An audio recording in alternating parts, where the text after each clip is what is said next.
Think about the person who knows how you like your coffee, your worst habits, and the exact thing to say when you're having a terrible day. Friendships are the ultimate baseline of our lives, yet they can be the hardest things to navigate. Welcome back to the podcast. Today we're talking about something every young person understands, even if they don't always have the words for it. Friendship. The people we sit with, laugh with, message, copy, defend, impress, and sometimes even follow without thinking.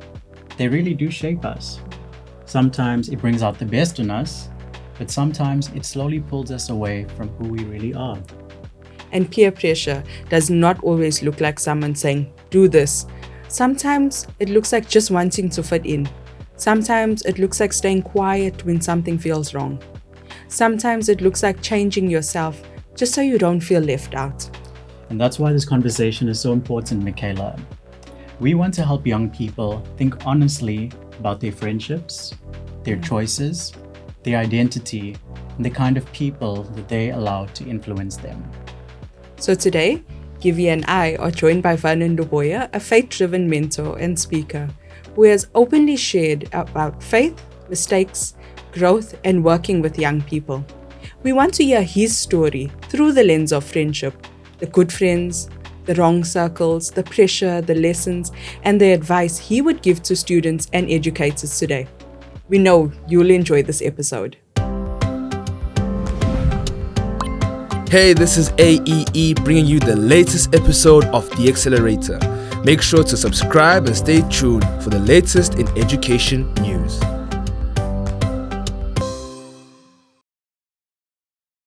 Vernon, welcome. We're really excited to have you here with us. Good morning and thank you for having me.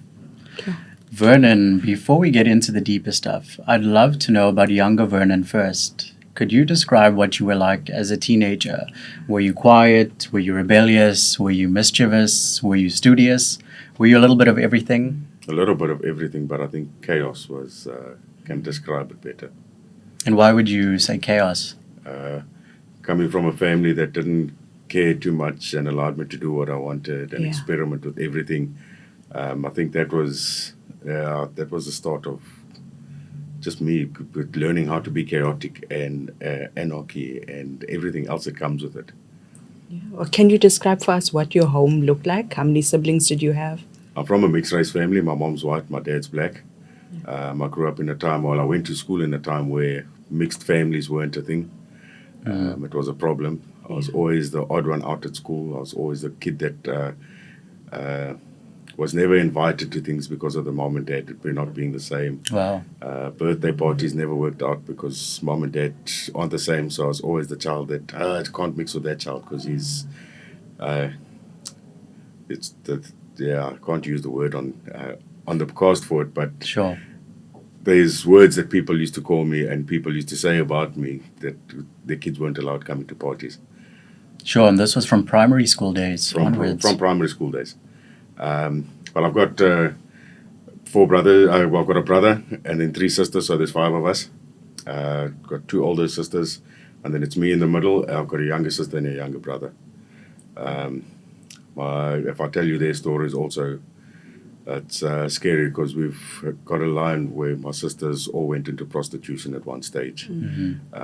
My brother and I did all sorts of crimes and drugs and everything. So because there was that freedom and that rebellion and everyone always looking at us as not human beings, I think we all ended up turning to everything bad instead of what was good.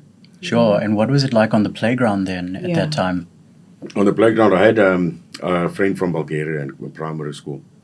He was a really good friend because his mom and his dad didn't see me the way that other kids saw me. Was it because they weren't from this country? Most probably. But I had some friends. I got bullied all the way from grade 1 up until standard 1, and I turned it around and I said, no one's ever going to bully me again. And I became the bully. Sure. Yeah. You mentioned that this started quite early in your schooling career. How would your teachers have described you? A horrible child. Oh. An angry child. A violent child at times. But I think if I look back on it now, and I think with what I'm doing now, I think there was a lot of brokenness, a lot of emptiness, a lot of wanting to belong, a lot of looking for validation from everyone and not getting it, even my brothers and sisters, because I've only got a really good relationship with my older sister and my youngest brother. The other ones, it's a touch and go at times. Yeah, yeah. You mentioned you had a close friend with a close Bulgarian friend. What did that friendship mean to you at that time when all of this was happening around you? It meant a lot because I felt seen. Yeah. And I felt like I am someone. Yeah. Up until standard 3, which is now grade 5, I think. Yes, Yes, grade 5. grade 5, Yeah. yes. When his mom decided that they're moving to Canada, and then I lost that friend. Oh, so, man. Yeah. Sure, but that really just speaks to an important insight that kids, at the end of the day, we all just want to feel seen, even as adults. Well, And I'm sure that meant a lot to you during that period. well. As friends, everyone tends to steer towards a specific role. Sometimes someone is the funny one, sometimes someone is a more rebellious one, sometimes someone is more of the leader. How would you describe the type of friend that you were back in school? The rebellious one. The rebellious one. Definitely the rebellious one. How has that changed now? Or do you feel like you're still secretly that person? No, now I'm actually a loyal friend. I'm the reliable one. I'm the one that friends can come to when they need advice. I'm the one that, if there's trouble, doesn't matter what time it is, I'll get into my car and I'll drive to wherever you are to come and help you out. Sure. And what do you think it is for you that prompted that change? Jesus. Jesus. Yeah. Great, Jesus, great 'cause, answer. I wasn't, when I met my wife actually, I wasn't somebody that used to smile. And then I met Jesus, and then a lot of things changed and a lot of things turned around. Because I feel I am seen and I am someone and I belong. And yeah, I don't think there's nothing that wouldn't cause me not to smile now. Wow. Yeah. It's almost like you're saying that Jesus provided you everything that you perhaps felt like you didn't receive when you were younger. Exactly, because I think not only myself, but there's a lot of young people that are going through things that are searching for things, for the wrong things, in the wrong ways. So that gap or that hole will never be filled, because they're always chasing everything else instead of trying to find who they are and what their identity is. And I think ever since I discovered where my identity lies and that it lies in Jesus, and that I won't be anything if I didn't have Jesus as the center, I wouldn't have had that. Can you recall for us the person, the mentor, or the friend that introduced you to Jesus' love in that way? Well, I only met Jesus in 2011. I knew about him, but I didn't want anything to do with him. Before that, my wife kept planting the seed when we were still dating. Yeah. And then while I was awaiting trial, a guy gave him the Bible. And first, I said, for the first 3 times, I said, I'm not reading it. I've got nothing to do with it. And I opened on Psalm 23, and I read it, didn't understand it at the time. And then a week later, I came out, and the first church that we went to was an Anglican church in Johannesburg called St. Andrews, where my in-laws go. And the pastor, I'll never forget him, Pastor John and his wife Gail. That day they introduced me to who Jesus is. And I saw that the heart of Jesus doesn't look at the outward things or what I've done. People see me as I'm loved and I'm God's child. I'm not just any random person on the street. And I think John and Gail played a major role in me actually carrying on and getting deeper into my faith. And you mentioned that prior to that, you didn't really want anything to do with God or religion. What was your relationship with religion in general prior to that? Did you have any family members or any friends that were of any faith at that time? Growing up, I did have friends. we used to go to Rema on a Friday night for youth, and that was more of a who's bringing the alcohol and who's bringing the cigarettes and who's bringing the weed, and not actually getting involved with what was happening there. So I can't say that I had friends that were centered in faith at the time. It was more for ulterior motives. Yeah.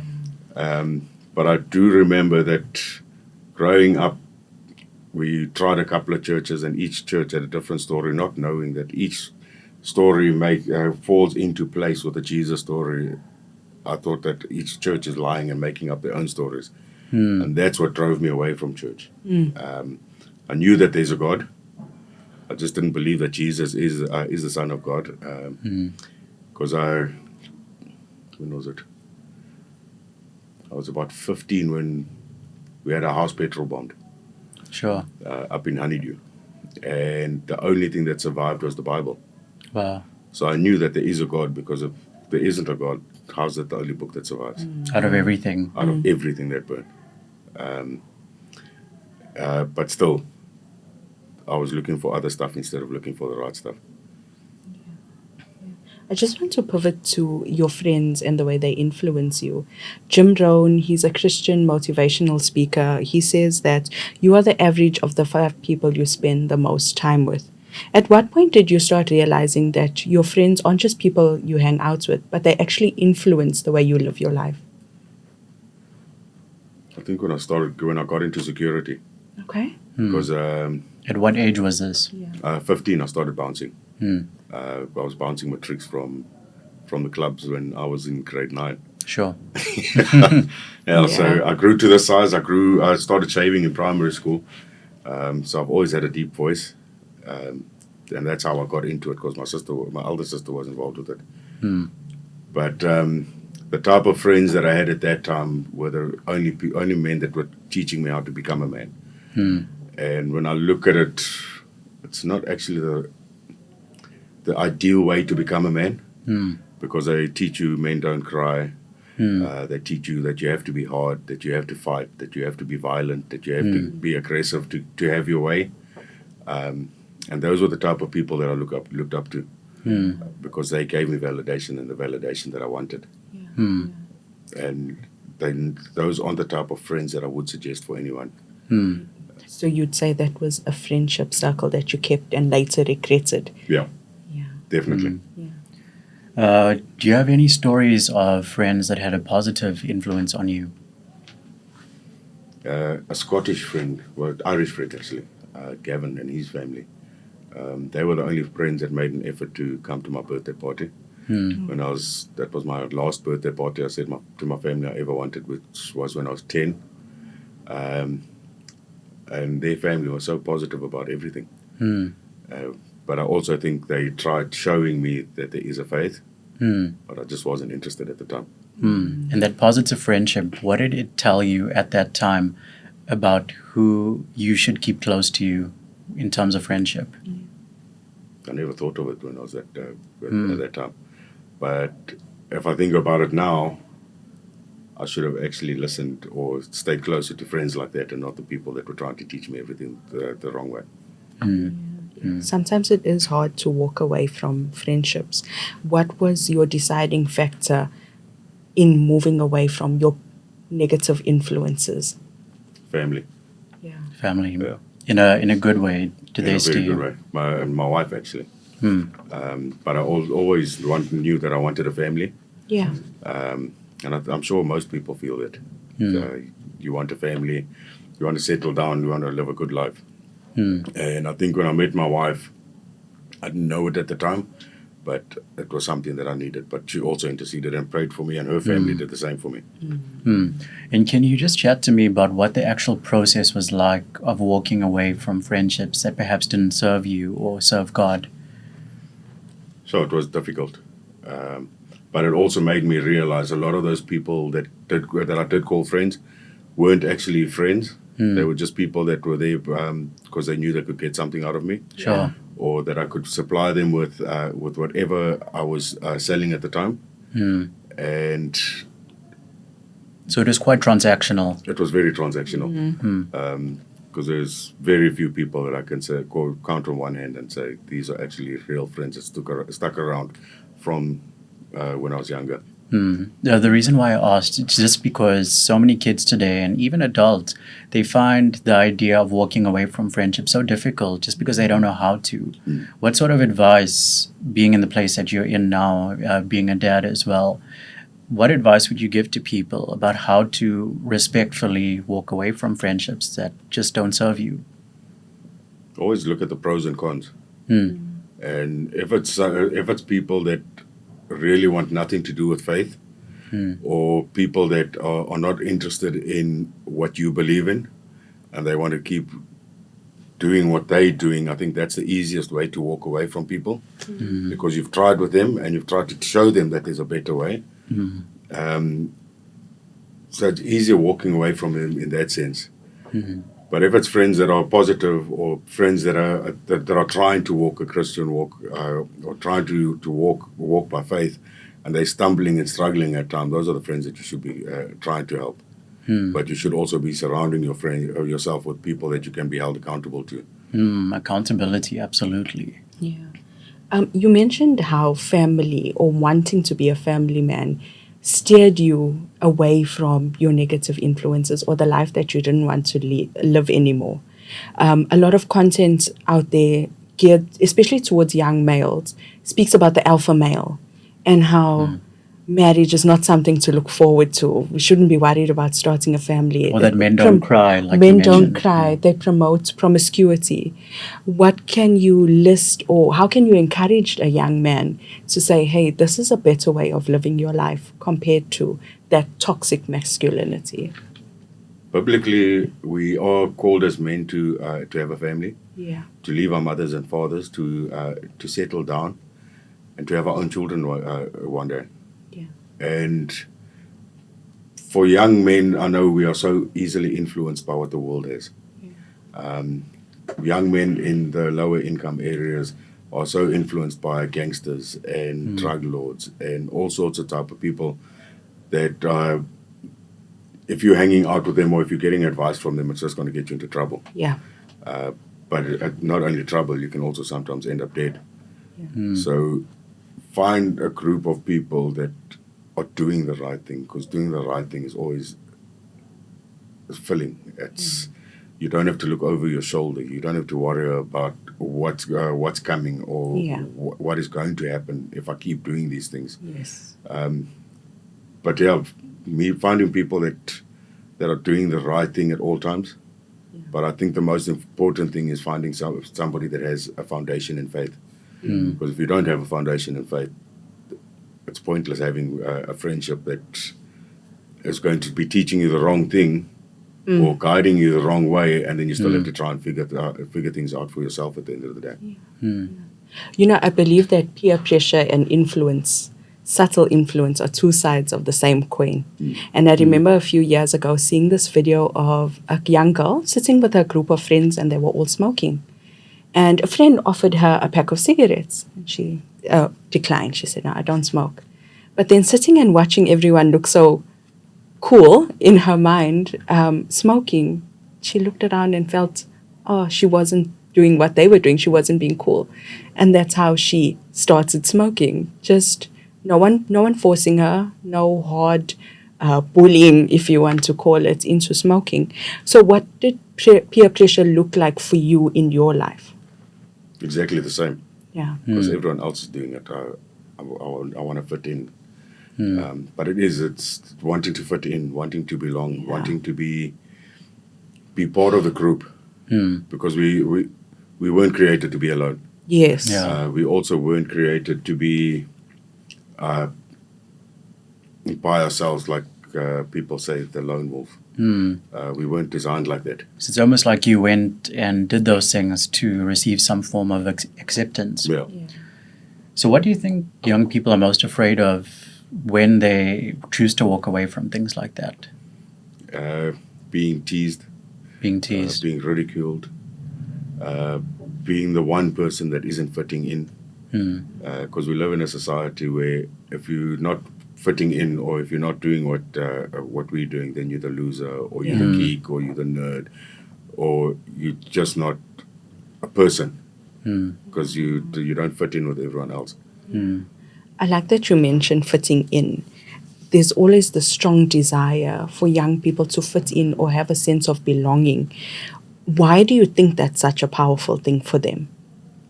Because again, we weren't designed to be lone wolves. Yeah. We were designed to be social. Yes. We were designed to love. We were designed to care. We were designed to have empathy and compassion. All of these things play such a big part in who we are as humans. And if we haven't got that, it breaks us. Yeah. In what ways do you think the need to fit in can lead or can be dangerous? The type of people that you hang out with. Yeah. I mean, if you look around most places, you have children that, perfect example was at the rugby on the weekend. Yeah. You had children that, underage children, because the parents are allowing them to drink in the box. They're allowed to be doing it, being exposed to that stuff like that, and they're allowed to drink and smoke and do whatever because the parents say it's fine. And those are high risk friends. Yep. Because it starts with alcohol, and then it starts with cigarettes, and then you start experimenting with everything else that you're not supposed to. And do you really want your life to start off at a young age and have all of that stuff? It's got a massive impact on the body, on the brain, on the physical part of your body too. It plays a major part. But because society allows it, and because some parents allow it, we feel that it's okay.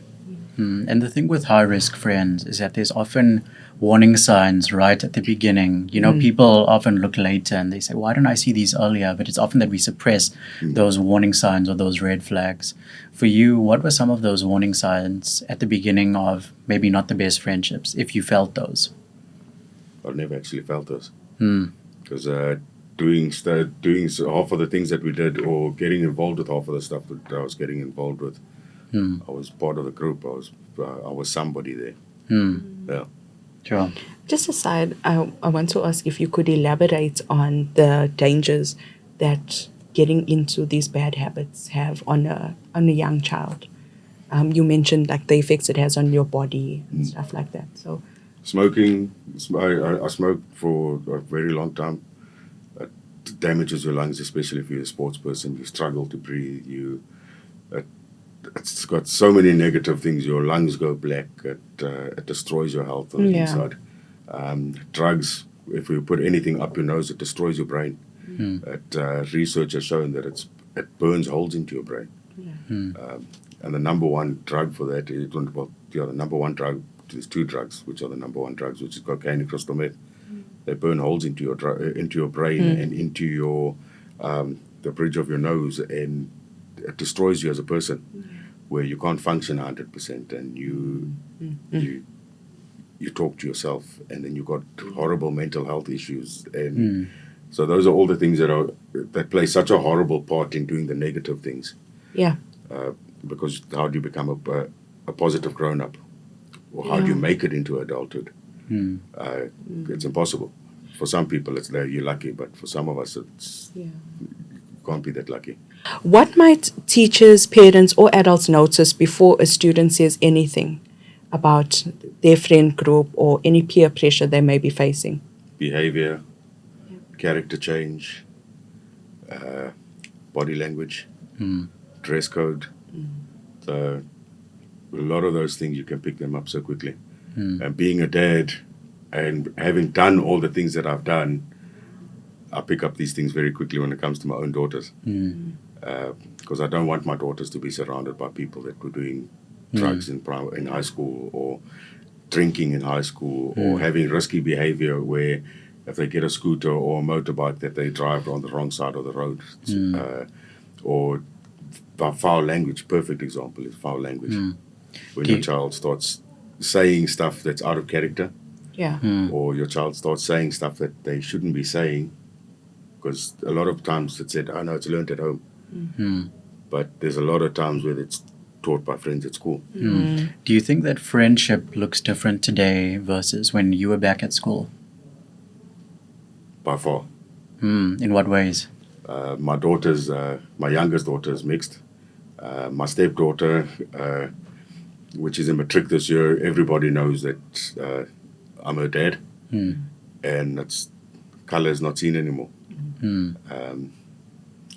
There's also a lot of some schools that don't even look at your status. They don't look, oh, you can't afford this, or you're poor, or see, a lot of friends are not looking at those things anymore, which is such a nice thing to see, because A step in the right direction, Yeah. for sure. But then when I asked that question, I was also thinking about other components, the fact that even back when I was in school, social media had only started to become a thing, versus when I thought about my parents' generation, that social media didn't even exist. They didn't even own cell phones. How do you think that social media has impacted friendship dynamics today? in a horrible way. Because back in the day, I remember we never had social media. You wanted to see your friends, you get on your bicycle, or you put your rollerblades on, and off you go. Whereas today, kids are online for hours, and they're chatting to their friends, but then you see them in a public setting or in a social setting, and they don't know how to communicate. Communicate in person. Yeah. They struggle with it, and then they get irritated with little things because they're so used to doing everything online that we're not doing anything face to face anymore. We don't need to keep have this. And with that, there's also so many dangers. The fact that people can now make friends online from young age, and as parents, I can imagine it can be quite scary. How do you navigate being that source of protection for your kids when they navigate online friendships, or just engaging with their real friends but in an online setting? Boundaries. And you have to come and speak to me about who you're talking to. My youngest daughter, she's so good at this when it comes to social media, especially these online games where people send you a request to chat. My daughter will always come up to me and say, "Dad, can I speak to this person?" If she doesn't know the person, so no. Because I know the dangers out there, and you see it on a daily basis on all sorts of social media and gaming, where we live in a world with predators, and we live in a world with people with ulterior motives. But if we're not protecting our children and teaching our children that you can't just accept anyone's friend request or accept anyone to just start talking to you, doesn't matter if it's online or in public, they're never going to know the dangers. Well, earlier you touched on the concept of loneliness. These days it's not easy, especially if you're in a schooling environment where those people feel like the only people that are available to you. Maybe you feel like you don't fit in. Maybe that's not your friend group. What advice would you give to someone in school that struggles with loneliness, or how can they deal with loneliness? Jesus, because he's the answer to everything. And prayer. Because I find when you pray about being lonely and being empty and being lost and confused, I find praying helps me discover a lot of the things that I need to answer. Also reading, all the answers are there in front of us. It's in the Bible, it's given to us. But also, when you're feeling lonely, you might not fit into a group at school, but find yourself a youth group where you can fit in. Find a sports club where you can fit in. Find an activity or a hobby so that you really enjoy, and find a club where you'll fit in because it's something that you enjoy. That way you'll be able to get away from that loneliness. Because we all think we need to fit in with everyone at school. When that's not the case. I've worked with kids that don't fit in at school, but when you see them in a youth group setting, they've got amazing friends. And that's where they can thrive and their true selves can come out. Because they know where their identity is and they know what their foundation is. And they know that this is my safe place. And you always have to have a safe place as a child. I think the most important thing as a child is to have a safe place. It's good having friends that you can talk to, but it's also good having a grown-up to talk to. And young people don't, I know from kids that I deal with and my own daughters, there's certain things that our children don't speak to us about. Yes. There's certain things that they won't open up about because they feel too ashamed or they feel that there will be a negative response to it. But find somebody that you can speak to. Find somebody that can help you work through the things that you don't understand. Find somebody that will mentor you in the best advice for you. That won't be, because every child has got advice that is completely different, and each child is different. There's not one of us which is the same. They're exactly the same with children. Children are also different, but there is one common field that they can find. There is one common ground that they can find where they fit in, and then they don't feel that loneliness. And loneliness isn't even only with friends, actually. Loneliness also comes from home. Is mom and dad talking to me? Because we as parents, we get into the car after school and how was your day, how was school? That's where conversation ends. But ask your children, how are you really doing? What was the most exciting thing about your day? What are you looking for tomorrow? Find out a little more, because then they feel more comfortable speaking to you. And then they're not going to feel that loneliness so much, because now they can rely on me as a parent. But then they've also got other people that they can rely on, and then that loneliness just starts going away. That's so true, and it speaks to that quote about how you can be in a room filled with people, whether it be, at home with your parents or in a classroom, but you can still feel lonely because people are not engaging with you in that way. They're not checking up on you, and vice versa. I love that you mentioned talking to a trusted adult. That's one of the concepts we encourage children to do in Smart Choices. Speak with a trusted adult. Who was your trusted adult or your friend or your mentor that helped you change direction in your life? Pastor John. Pastor John and Pastor Gail. Yeah. Okay. I didn't speak to them a lot about what was going on, but they taught me that there are people. Yes.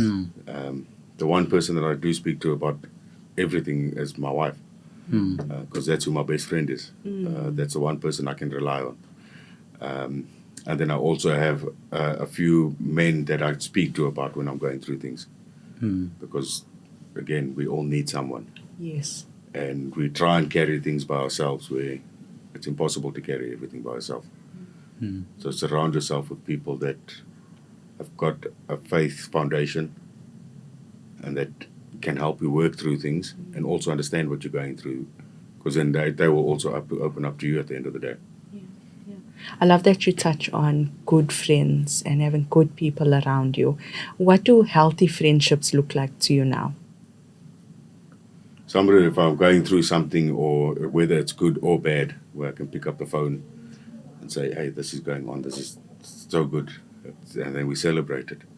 Or things aren't going so well at the moment, I'm busy struggling, and that person will say, okay, let's sit and talk, or let's meet up for a coffee. So through both the good and the bad times. Let's pray about these things. Don't worry, I'll pray for you. I'll pray for you, or I'll pray for him, or you. Just to have that connection, do readings together. If I get a phone call in the middle of the night, I'm in an accident or something happened, I can get into my car and go straight to that person and show them, don't worry, you're not by yourself. What do you think the difference is between a friend who truly loves and cares about you versus someone who just agrees with you? A friend that truly loves and cares about you is somebody, when you step out of line, that they will call you out on it. And not in a bad way, but they will show you that, dude, this is the wrong way. Yeah, it's that accountability, as you mentioned earlier. A negative friend is somebody that will just carry on. It's fine. Don't worry. Do you. Just constantly enabling you. Yeah, not making you a better person. Yeah. Do you think a real friend should challenge you? Definitely. In what ways do you feel like positive friends have challenged you? Yes. If I lose my temper on the road, then I'll. You can't be doing that. If I act a certain way, or if I'm viewing stuff I'm not supposed to be viewing on social media, and they see it, then they'll turn around and say, dude, that's not the way we do things. Yeah. I want to know, what advice would you give a young person on how they can discern the difference between having a friend that's correcting them for their own good versus a friend that's just being judgmental? So judgmental friends are always the ones that are going to try and make you feel guilty and bad about the things that you do. Somebody that's trying to do it out of love is going to tell you that it's wrong, but also try and help you work through it. And I think it's the only way to do things is, yes, I'm going to tell you that you're wrong, but this is how we sort out the problem. Where somebody that's judging you or that's coming from a negative point of view is just going to tell you, okay, fine, you've done that. That's your problem. So, for educators listening today, what do adults often not understand about modern friendships? So there's a wide scope, but also who understands children, who understands adults. I mean, each child comes from a different type of household. Each child is going through something of their own. I mean, 2 weeks ago, I did a talk at a community center. And I had a 6-year-old, which broke my heart. I had a 6-year-old ask me how to deal with sexual abuse. And there's only 3 things that could be going on there. Yeah. It's either it's happened to her, or it's happening to somebody that she knows. Yeah. Because a 6-year-old shouldn't know these things. Yeah, absolutely. And then we expect children like this to be normal, and we expect them to have dreams, and we expect them to want something in life. But then you've also got teachers that are also coming from a horrible point of view, where you've got teachers that are telling kids they'll never amount to anything, or they'll never become somebody, or they rubbish children. Whereas educators shouldn't be doing that. Yeah. Because some kids get it at home, and then they come to school and get the same at school. And educators should be coming from a completely different perspective. Yes, the child might be doing wrong, but it's not a bad child. Yeah, Dig a little bit deeper. Find out what's going on with the child. exactly. Instead of breaking the child. I like that you mentioned that we should never be demeaning towards children.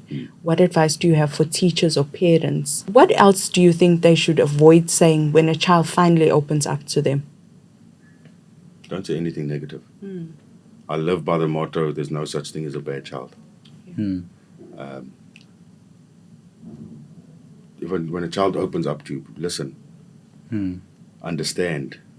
You might not have gone through it, but there's somebody that has gone through it that you can ask for advice, and they can walk you through the steps. There's a whole bunch of processes that you to follow, especially when it comes to Child Protection Act. When a child opens up about certain things, you have to follow certain procedures. You can't just keep quiet and just leave it, because it's not your child, it's not your problem. That's not the way things should be. Listen, understand, love the child, care for the child, help them become better than what they used to be. Vernon, if you could sit with or meet your younger self, what would you tell him about friendship? Find people that are going to build you up. Find purpose and meaning.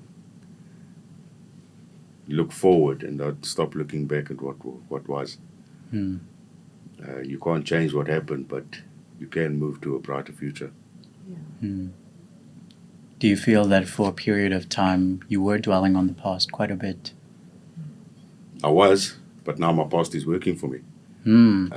Where I always used to think my past is playing against me. God is using it for good now. So I'm not living in all that regret and all the guilt and all the shame that I carried for so long. That's all being brought to light, and I'm being vulnerable with a lot of these things. And if I didn't have Jesus, I wouldn't be sitting here and having a conversation today. And it's a beautiful outlook, because you're saying it's not necessarily to forget about the past, but you said use it to work for you and to help other people. You know, a quote that I really love is that we are best equipped to help the people that we used to be. And I feel that from what we've chatted about, you're a living testimony of that. Thank you. What's a friendship mistake you wish other children could learn from you without having to go through themselves? Don't be mean. We're all going through things and we're all struggling so badly with a lot of things. Don't be mean to your friends. You don't know what's happening at home with a friend. You don't know what's going on behind closed doors when you're not there. Love your friends and understand them. And for friends that are currently in their own friendship circle or in their own friendship group, what do you think they should be asking themselves about that friendship circle that they're in? Are these the right friends for me? Are they helping me when I'm struggling? When I'm feeling down, do they understand it? Do they make me feel better? Do they make me happy? Or do they encourage me? Do they encourage me to do better? Not only in the friendship, but with my schoolwork, or with sports, or with my behavior, or with the way I speak to people, or the way that I speak to teachers or parents. Are these the friends that are teaching me these things? Are these the friends that are talking to me about Jesus? Are these the friends that are saying, hey, what's your favorite Bible verse? Or friends that are, today we're starting a reading plan, would you like to join? Or friends that are saying, we've got youth on Friday night, are you coming? Or friends that are saying, okay, your parents don't go to church, you want to come with me and my family? And those are the type of questions you should be asking yourselves as friends. What's one final piece of advice you can give to both students and educators about friendships and the influences we keep around us? Always surround yourself with positive people. Surround yourself with people that love you even when you can't be loved. Surround yourself with people that are encouraging you, that are building you, that are teaching you when you don't understand. And the same goes opposite way. Be that person for somebody else. And for teachers also, love these kids. They're going through so much today, and they're exposed to so much that we sometimes don't understand. And they're also trying to figure out which way, where to go, how to go, what to go, who they are, what they are. They're just trying to discover. Thank you, Vernon, for sharing your story and your wisdom with us. This conversation really reminds us why smart choices exist, to help young people think about the decisions they make, the people they walk with, and the kind of future they are building. For the students listening, don't just ask, do I have friends? Rather ask, are these friendships helping me become the person I want to be? Choose your circle carefully. Be the kind of friend who brings life, not pressure. We'll see you next time.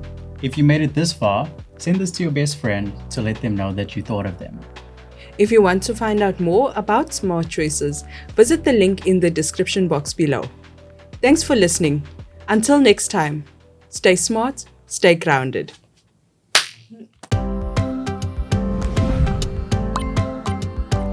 Thank you so much for joining us. If you love what you've heard, make sure to like, follow, share, and subscribe to us on iTunes, Spotify, and YouTube to get the latest scoop on everything education.